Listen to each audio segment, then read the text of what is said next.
next guest is a multi-talented actor, producer, director, and writer. He founded the Hollywood Actors Survival Seminar along with his wife, and today is here to promote his new book, which is called Your Film Acting Career, How to Break into the Movies and TV and Survive in Hollywood. A tough place it is. Yes, it is. We have this gentleman next to you who is one of the most successful producers, to say the least, in Hollywood. Yeah. Now, can you actually learn from a book? Oh, of course, you're not going to say no. You know, I mean, here I am sitting in Bemidji, Minnesota, and I get your book, and I'm going to go to Hollywood after I read it. Okay, now, first thing to be clear on is that the book is not a book on acting. I'm talking about the art of acting, and it's not, really has very little to do with that. This book concerns itself solely with the business aspect of an actor's career, which is often the one aspect that the actor pays almost no attention to whatsoever. In other words, actors continually make the mistake of saying, hey, I'm talented, why don't I become an actor?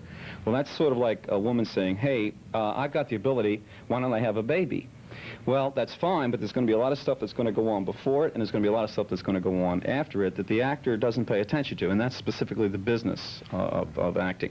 The very first thing that I would say to any actor is before you decide to become a professional actor is put your talent aside for a second and look at your basic personality. And by that I mean, can you sell?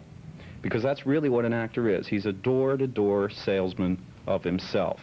And if you don't like the idea of being a salesman, or if that doesn't fit your basic personality, you're going to have a lot of trouble in this industry, because this industry is an industry of personalities.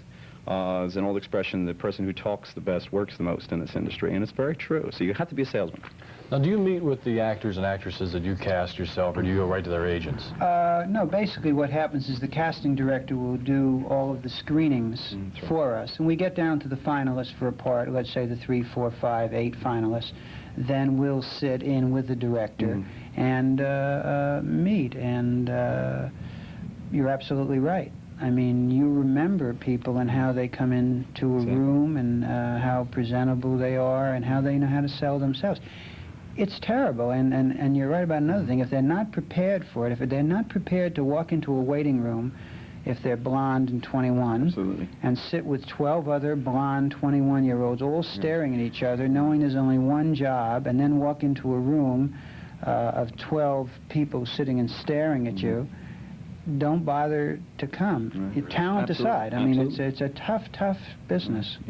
You know, my wife Rosemary, who co-wrote the book, often said, you know, it's the strange thing about acting is that it's you almost have to be schizophrenic, and by that, in other words, as far as the business aspect of the career is concerned, you really have to have the hide of a rhinoceros, and yet at the same time, when it turns around to the art of acting, you have to be exactly the opposite and very open and willing to show your feelings, and that's tough. It's tough. I think we've all seen by the many people that have made it for a brief period and then disappeared because they just couldn't hang in there. That a lot of actors and actresses that do make it really don't have the business, whatever behind them to hang in there.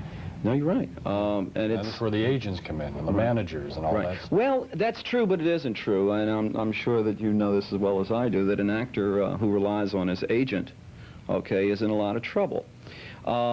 Basically, especially when an actor is starting out in this industry, if he's lucky enough to land an agent, he's going to land an agent who handles probably 30 to 50 clients. Now, if you figure that an agent handles that many people and works 10 hours a day, the most that he could possibly spend on an actor's career on any given day is 20 minutes. Now, of course, it's not going to break down like that each day. But the point is there are going to be many days when the actor's agent, especially when he's starting out, is not going to be working for him at all. And so it is really up to the actor to get out there and to knock doors and to be a salesman of himself. Well, how do you have that ability to walk in, as Leonard said, into a room where there are 12 people staring at you and you're sitting among 20 other people that look the same as you do? Well, first of all, you are trained. In other words, don't think that just because you're good looking or everybody tells you how wonderful you are and mommy loves you, that's going to cut it. No, get some living room, right, yeah, exactly. Go get some training, and the best place for that, and especially when you're starting out, is theater. And do as much theater as you possibly can. Acting classes are helpful, but you'll learn a heck of a lot more on front of a stage, in front of an audience, than you ever will in an acting class. you know, and work at your craft and do as much as you possibly can. And well, it's true with anything, though. Absolutely. Any job you do. Yeah. And you know, it's interesting. Actors are always they're looking for the easy way. You know, I want to be a star tomorrow. You know, and it doesn't work like that. You're going to have to work at your craft. You know. How much is it? Who you know? A lot, but that doesn't mean that you have to sleep with anybody. No. Darn. Did I shock you? I'm sorry. Oh, you know. Have to get rid of that costume. Right, you know. I'm sorry, but you know. No, it really doesn't mean that though. You don't have to sleep with anybody, and but you're out to make friends, not lovers. And it is important, but the way that you get to know people is in a business context, and I think you'd agree with that. Oh yeah, it's You yourself, though, I mean, had people that worked for you before, and they've done, and we could look at any of your shows and see that, and they've done good jobs for you, so you bring them back again, right? There's absolutely. I mean, when we had at one point, we had 7 shows on the air. If someone came in, even in a bit part, and did well, the next time we were casting the next show, he or she got a little bigger part, etc., etc. Suzanne Summers did a Starsky and Hutch. She had 1 scene in a Starsky and Hutch. Then she did another show for us where she got a little bigger part. Fred Silverman, who was then at ABC, saw the show. She got Three's Company. Gee, that's how it works. Right. Yeah. It is literally how it works. Is it tougher now than it was 20 years ago? No, I don't think it's any tougher or any easier. Frankly, I think it's basically the same. If it is tougher, it's only because the old studio system does not exist, where the actor was nurtured and, you know, did film after film after film after film. I think that's tougher, but then you have the blessing, which is also a curse, of being an independent. In other words, the actor no longer is signed to a studio, etc. He may, if the longest term type of contract that he will sign is to do a series. Okay, or an occasional development deal with a network, but that's very rare. So I don't think it's any tougher or any easier. I think that it boils once again down to understand that you're entering a business and to treat it as a business. We talked about your survival seminar, and we didn't touch on that at all. What is that? Okay, it's basically it's a seminar that I've been teaching for about 7 years. I had one of Leonard's compatriots on a couple of years ago, Duke Benson. He's a wonderful speaker.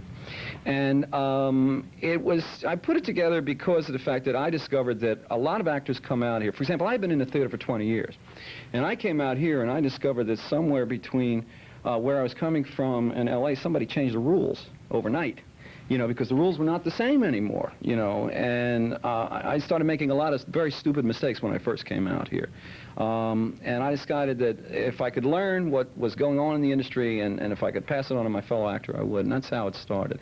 And it still happens today. As a matter of fact, we're starting one this week. So you just have to basically know what you're doing. And yeah, and that goes from the very beginning, like resumes and resume shots, all the way through your career. Wait on tables until you finally get it all organized. Yeah. Okay. Thank you very much. My pleasure. M.K. Lewis, your film acting career, and of course, Leonard Goldberg. Thank you so much for staying with us. It's been fun. We'll be back talking with psychic Bill Burns.